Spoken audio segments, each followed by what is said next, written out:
हे ताई, अगं ज्याच्याकडे गाडी आहे, ज्याच्याकडे बंगला आहे, ज्याच्याकडे माडी आहे, ती माणसं नीतू मांडकेला भेटण्यासाठी मुंबईला येतात. पण ज्याच्याकडे एकनिष्ठतेने देवाचं नामचिंतन आहे ना, आज त्याला भेटण्यासाठी मुंबईवरून नीतू मांडके तुझ्या कुटियात हजर आहे. ही नामचिंतनाची ताकद आहे.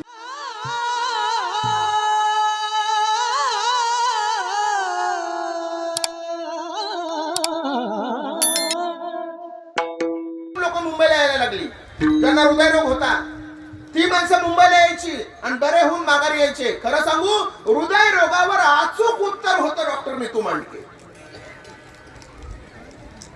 ही गोष्ट भारत सरकारला, दिल्ली सरकारला कळाली, म्हणून दिल्ली सरकारने एक ठरवलं की मुंबईमध्ये नीतू मांडके नावाचे एक डॉक्टर आहेत, त्या डॉक्टरांचा सत्कार करायचा. कारण त्या डॉक्टरांचं कार्य फार महान आहे. विदेशातून माणसं मुंबईकडे येत आहेत, भारत देशाचं नाव उंच करतोय तो डॉक्टर, म्हणून त्या डॉक्टराचा त्या ठिकाणी सत्कार करायचा. दिल्ली सरकारने एक पत्र काढलं, त्या पत्रावर लिहिलं, मांडके साहेब आपलं कार्य फार महान आहे, आपल्या कार्याची दखल दिल्ली सरकारने घेतलेली आहे, बरोबर उद्या सकाळी 10:30 वाजता यावं, आपला सत्कार ठेवलेला आहे, त्या सत्काराचं मानकरी व्हावं. मांडके साहेबांना पत्र वाचलं, मांडके साहेबाच्या डोळ्यातलं पाणी गालावर आलं. मांडके साहेब म्हणायला लागले, एवढ्या दिवस झालं मी चांगलं कार्य करतोय, त्या कार्याची पावती माझ्या देशानं माझी दखल घेतली, आनंद अश्रू आले. उद्या सकाळी 10:30 वाजता सत्कार आहे, म्हणून आज रात्री मुंबईमधून निघण्याची तयारी चालू होती. परंतु नीतू मांडके साहेबांच्या जीवनामध्ये एक दुर्गुण होता. मांडके साहेबांना देवाचं अस्तित्व मान्य नव्हतं. मांडके साहेब म्हणायचे, या जगामध्ये देवच नाही. लोकांना म्हणायचे, पूजा अर्चा करण्यापेक्षा या जगामध्ये देवच नाही, कशाला देवाची भक्ती करता. उद्या सकाळी 10:30 वाजता दिल्लीला सत्कार आहे. नीतू मांडके साहेब आज रात्री 9 वाजता मुंबईमधून विमानामध्ये बसले. विमान दिल्लीच्या दिशेने उडालं, पण जसा मांडके साहेबाला देव मान्य नव्हता, तसा देवाला सुद्धा साहेबांचा सत्कार मान्य नव्हता. त्या विमानामध्ये काहीतरी बिघाड झाला आणि ते विमान एका आपत्कालीन ठिकाणी लँडिंग करण्यात आलं, उतरवण्यात आलं. जिथं विमान उतरवलं तिथं रात्रीचे 2 वाजलेले. इथून पुढे दिल्लीला जायला किती वेळानं विमान आहे हे चौकशी केंद्राकडे जाऊन विचारलं, तर रात्रीच्या 2 वाजता त्या चौकशी केंद्रामधून सांगितलं, इथून पुढे दिल्लीला जायला 10 तासानं विमान आहे. मांडके साहेब म्हणले, मला तर दिल्लीला सकाळी 10:30 वाजता पोहोचायचंय. एवढा दिवस झाला मी चांगलं कार्य करतोय, त्या कार्याची दखल माझ्या देशाने घेतली, माझ्या देशाने माझा सत्कार ठेवलेला आहे, मला निघावं लागेल. बुद्धिवान माणूस होता, त्याने एक भाड्याची गाडी बोलवली. भाड्याच्या गाडीमध्ये मांडके साहेब बसले. त्या गाडीचा वेग वाऱ्याच्या गतीने दिल्लीच्या दिशेने गाडी धाव घेऊ लागली. परंतु तो सत्कार नियतीला मान्य नव्हता, देवाला मान्य नव्हता. ढगांचा कडकडाट झाला, धोधो अशा पद्धतीचा पाऊस पडू लागला. त्या पडत्या पावसामध्ये सुद्धा वाऱ्याच्या गतीने दिल्लीच्या दिशेने गाडी धाव घेत होती. परंतु पुढे एक अरुंद पूल आला. नेमका त्या पुलावरून रस्ता चुकला. 10 किलोमीटर, 20 किलोमीटर, 50, 100 किलोमीटर चुकीच्या रस्त्याने प्रवास झाला. पहाटेचे 4:30 वाजले. दिल्ली अजून दिसत नाही.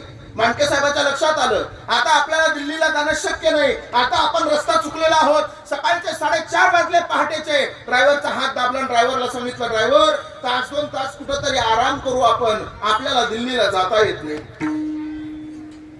कुठंतरी रस्त्यावर एखादं घर पाहून गाडीला ब्रेक मार. ड्रायव्हरने रस्त्याच्या बाजूला एक झोपडी पाहिली आणि नेमकं त्या झोपडीच्या समोर गाडीला ब्रेक लावला. मांडके साहेब गाडीतून खाली उतरले आणि या झोपडीमध्ये आपल्याला थांबण्यासाठी व्यवस्था होते का पाहू म्हणून झोपडीच्या समोर गेले. झोपडीचा दरवाजा वाजवणार तेवढ्यात त्या दरवाजाच्या सांधीमधून आतमध्ये एक दृश्य पाहिलं.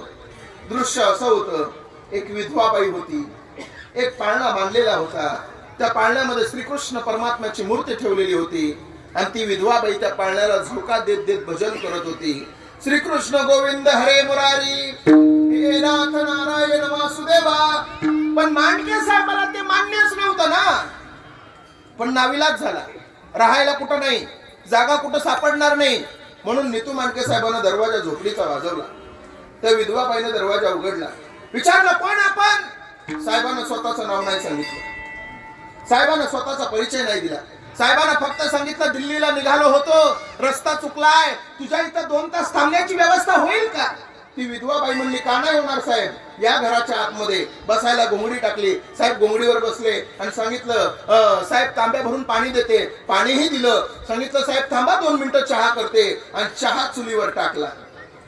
पण देवाच्या नामचिंतनाची एवढी वेडी होती ती, ती म्हणली चहा उकळेपर्यंत पुन्हा देवाचं नामचिंतन आपण करू.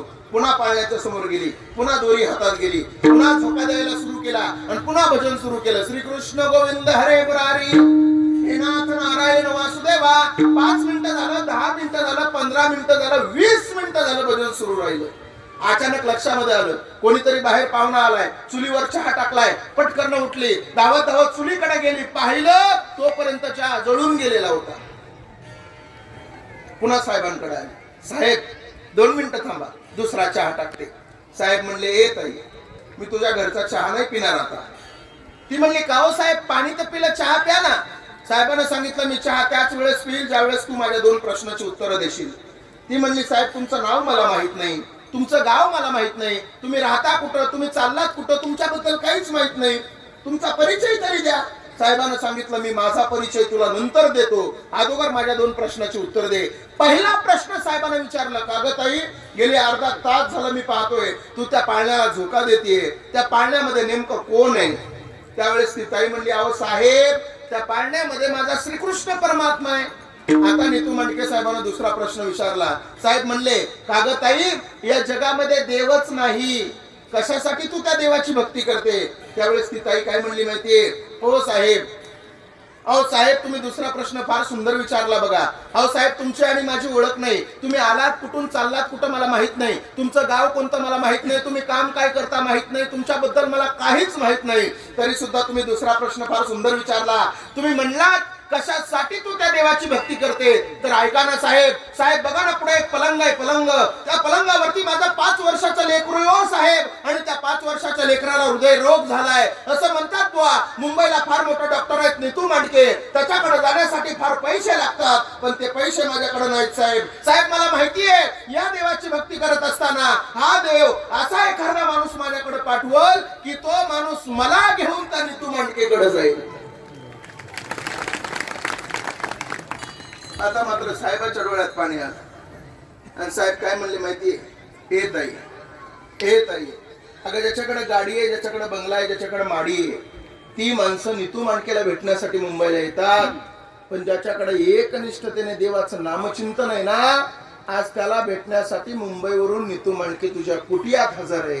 ही नामचिंतनाची ताकद आहे. आणि म्हणूनच त्या गोपाळांनी त्या देवाचं नामचिंतन